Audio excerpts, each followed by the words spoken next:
Hi friends, welcome to சந்தி குட்டி channel. இன்னைக்கு நம்ம சேனல் மூலியமா ஒரு சூப்பரான ஸ்நாக்ஸ் ரெசிபி தாங்க நம்ம பார்க்க போறோம். ஹைதராபாத் ஸ்பெஷலுங்க. இது ரொம்பவே ஃபேவரட்டான ஒரு ஸ்வீட்டுன்னு கூட சொல்லலாம். அதுக்கு பாத்தீங்கன்னா ஒரு மிக்சிங் பவுல் ஒன்று வச்சுக்கிட்டேன். 1 கப் அளவுக்கு நம்ம மைதா மாவு சேர்த்துக்கலாம்.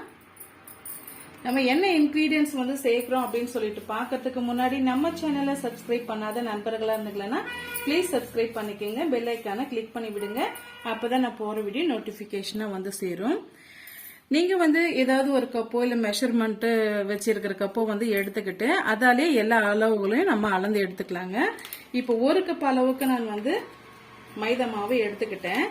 அதே கப்பால ஒரு 1/4 கப் அளவுக்கு நம்ம ரவையை எடுத்துக்கலாம். பாருங்க, இந்த அளவுக்கு நான் ரவை எடுத்துக்கிட்டேன். இதையுமே இதோட நம்ம சேர்த்துடலாம். இப்ப இது கூட ஒரு ஸ்வீட்டுக்கு தரத்துக்காக நம்ம சர்க்கரையை பொடி பண்ணி எடுத்துட்டு வந்துடலாங்க. மைல்டான டேஸ்ட் வேணும்னா நீங்க 1/4 கப் அளவுக்கு எடுத்துக்கோங்க. இல்ல நீங்க ஸ்வீட் நல்லாவே சாப்பிடணும்னு நினைச்சீங்கன்னா 1/2 கப் அளவுக்கு எடுத்துக்கோங்க. நான் 1/4 கப்புக்கும் 1/2 கப்புக்கும் நடுவுல நான் எக்ஸ்ட்ராவா கொஞ்சம் எடுத்திருக்கேன். பாருங்க, உங்களுக்கு பார்க்கும் போதே தெரியும். இப்ப இது மிக்சி ஜார்ல அரைச்சி நல்லா பொடிய பண்ணி எடுத்துட்டு வந்துடலாம். பாருங்க, நம்ம பொடி பண்ணி எடுத்துட்டு வந்தாச்சு. இதையுமே இதோட நம்ம சேர்த்துடலாம். சேர்த்துட்டு உங்ககிட்ட டெசிகேட்டட் கோகனட் இருந்ததுன்னா அதையே போட்டுக்கோங்க. அப்படி இல்லைன்னா வீட்டிலேயே தேங்காய் எடுத்துக்கிட்டு அதை கட் பண்ணிட்டு மிக்சி ஜார்ல போட்டு அரைச்சி எடுத்துக்கிட்டு பின்ன 1 டீஸ்பூன் அளவுக்கு நெய் சேர்த்து நீங்க வறுத்து எடுத்துக்குங்க. நான் அந்த மாதிரி தான் சேர்த்து வச்சிருக்கேன். பாருங்க, இது ஒரு 1/4 கப் அளவுக்கு இருக்கும். இதையுமே இதோட நம்ம சேர்த்து விட்டுடலாம். வறுத்துட்டு சேர்த்துக்குங்க. அப்பதான் அந்த பச்சை வாடை இல்லாம அதிக நாட்கள் இந்த ஸ்வீட் வச்சிருந்து சாப்பிடலாம். இது கூட நம்ம சோடா உப்பு சேர்த்துக்கலாங்க. ஒரு 1/4 டீஸ்பூன் அளவுக்கு சோடா உப்பு நான் சேர்த்துக்கிட்டேன்.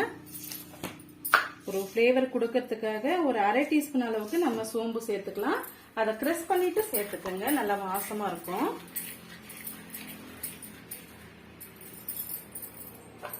சேர்த்துட்டு இந்த ஸ்வீட்டுக்கு எப்பவுமே நம்ம கொஞ்சமா சால்ட் சேர்க்கணுங்க. அப்பதான் இந்த ஸ்வீட்டோட தன்மையை இன்க்ரீஸ் பண்ணி கொடுக்கும். ஒரு 1/4 டீஸ்பூன் அளவுக்கு நான் சால்ட் எடுத்துக்கிறேன். சேர்த்துட்டு இது கூடவே நம்ம நெய்யோ இல்ல பிளேவர் இல்லாத ரீஃபண்ட் ஆயிலும் சேர்த்துக்குங்க. நான் நெய் சேர்த்துக்கிறேன். பாருங்க, நான் 2 டீஸ்பூன் அளவுக்கு நெய் சேர்த்துக்கிறேன். நீங்க உருக்கிட்டு கூட நீங்க சேர்த்துக்கலாம். சேர்த்துட்டு ஒரு முறை நல்லா கையால மிக்ஸ் பண்ணி கொடுத்துக்குங்க. அப்பதான் நம்ம சேர்த்திருக்க உப்பு சோடா உப்பு எல்லாமே ஒன்னா அந்த மாவோட மிக்ஸ் ஆயிட்டு வரும்.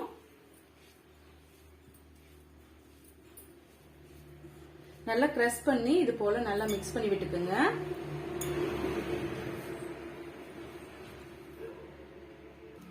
பாருங்க, நல்லா நான் பிசைஞ்சு எடுத்துக்கிட்டேன். இப்ப மாவு எடுத்து இது மாதிரி நீங்க பிடிச்சு பாத்தீங்கன்னா ஒரு பிடிப்பு வரணும். அதுதான் கரெக்டான கன்சிஸ்டன்சி. இப்ப நீங்க தண்ணியோ இல்ல பாலோ காய்ச்சி ஆற வச்சுன்னா பாலோ சேர்த்து கொஞ்சம் கொஞ்சமா நம்ம பெசரி எடுத்துக்கலாங்க.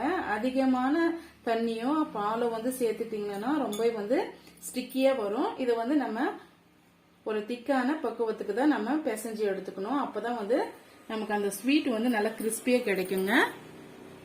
இப்ப நான் இது கூட காய்ச்சி ஆற வச்சுன்னா பால் சேர்த்துக்கிறேன். கொஞ்சம் கொஞ்சமா சேர்த்து நம்ம மிக்ஸ் பண்ணி விட்டுக்கலாம். ஆல்ரெடி நம்ம நெய்யும் சர்க்கரையும் சேர்த்துருக்கிறதுனால டக்குன்னு இலகி வரும். அதனால பார்த்துட்டு எந்த அளவுக்கு பால் சேர்க்கணும்னு சொல்லிட்டு நீங்க சேர்த்து விட்டுக்குங்க. பாலோட ஃபிளேவர் உங்களுக்கு பிடிக்கலன்னு நினைச்சீங்கன்னா நீங்க தண்ணி கூட சேர்த்து மிக்ஸ் பண்ணிக்கலாம்.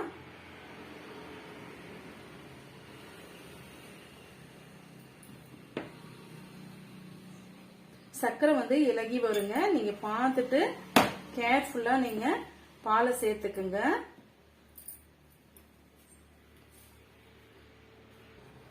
பாருங்க, இந்த அளவுக்கு நம்ம பிசைஞ்சு எடுத்துக்கிட்டோம்.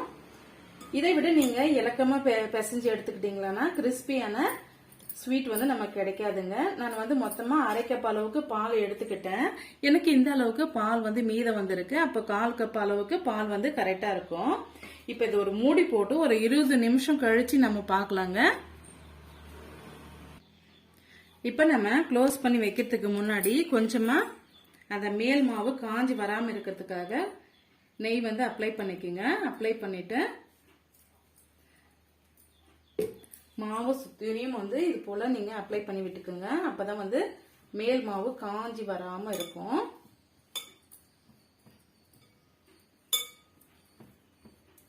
அவ்வளவுதாங்க.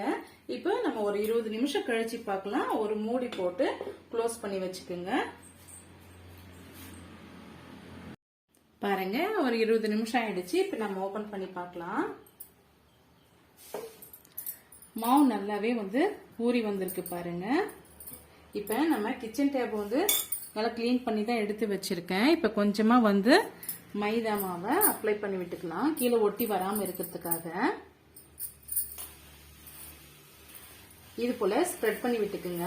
ஸ்ப்ரெட் பண்ணி விட்டுக்கிட்டு நம்ம எடுத்து வச்சிருக்க மாவு வந்து திரட்டி விட்டுக்கலாம். இப்ப பாத்தீங்கன்னா ரொட்டி கட்டையிலயும் வந்து கொஞ்சமா மைதா மாவை வந்து அப்ளை பண்ணிக்கோங்க.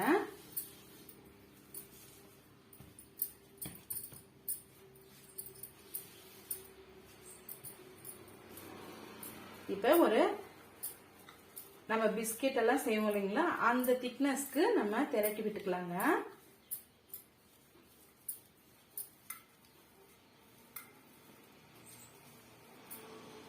அன்ஈவனா இருக்கிற பகுதியெல்லாம் வந்து நல்லா வந்து ஒரு ஷேப்பா கொண்டு வந்துட்டு நம்ம கட் பண்ணிக்கலாங்க.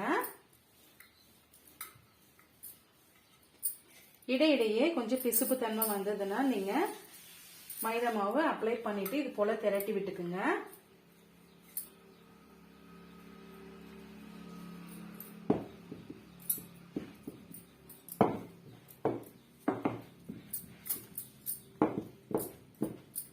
பாருங்க, இது போல வந்து ஸ்கொயர் ஷேப்ல சேர்த்துக்கிட்டு நம்ம கட் பண்ணி எடுத்துக்கலாம்.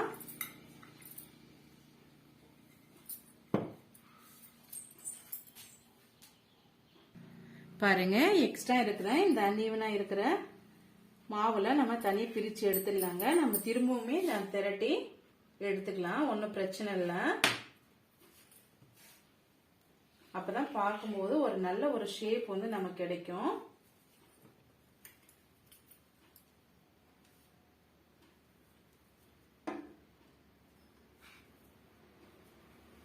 பாருங்க, இது எக்ஸஸா இருக்கிற மாவு வந்து நம்ம பிறகு வந்து கட் பண்ணிக்கலாம். இப்ப நம்ம டைமண்ட் ஷேப்புக்கு நம்ம கட் பண்ணி எடுத்துக்கலாங்க.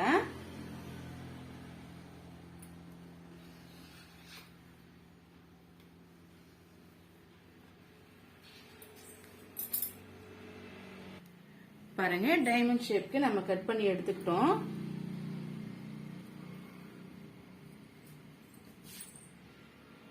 இதே போல எல்லா பீஸுகளையும் நம்ம தனியா வந்து ஒரு பிளேட்டுக்கு எடுத்து வச்சிடலாங்க. அப்பதான் நம்ம பொரிக்கும் போது ஈஸியா இருக்கும். பாருங்க, நம்ம கட் பண்ணி எடுத்துக்கிட்டோம். இப்போ எக்ஸஸா இருக்கிற மாவுமே வந்து இருக்குங்க. பாருங்க, இந்த அளவுக்கு எனக்கு வந்து எக்ஸ்ட்ரா வந்து மாவு வந்து மீதானது.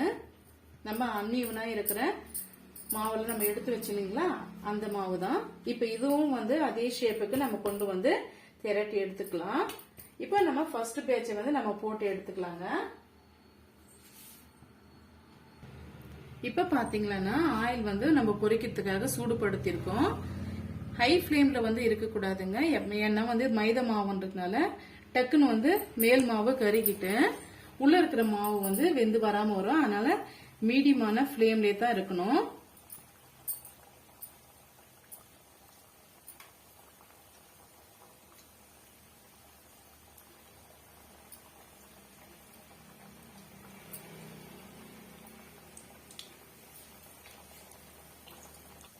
போட்ட உடனே கிளறி விடாதீங்க. ஒரு 2 மினிட்ஸ் கழிச்சு நம்ம திருப்பி விட்டுக்கலாம். அதுவா எலும்பி வரட்டும், அது வரைக்கும் நம்ம வெயிட் பண்ணலாம். இல்லைன்னா வந்து மாவு ஒன்னோடு ஒண்ணு ஒட்டி வரும், அந்த ஷேப் வந்து நமக்கு வராது. பாருங்க, எல்லாம் வந்து மேல எலும்பி வந்துருச்சு. இந்த ஸ்டேஜ்ல நம்ம திருப்பி விட்டுக்கலாம். மெல்லமா இது போல நீங்க திருப்பி விட்டுக்குங்க.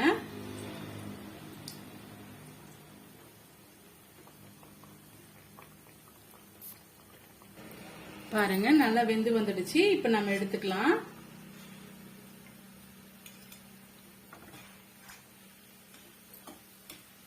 நான் வந்து ஸ்கொயர் ஷேப்லயும் கட் பண்ணி நான் சேர்த்திருக்கேங்க. லாஸ்டா நம்ம மீத வச்ச மாவு இருந்தது இல்லைங்களா, அதை வந்து ஸ்கொயர் ஷேப்ல நான் கட் பண்ணி எடுத்துக்கிட்டேன்.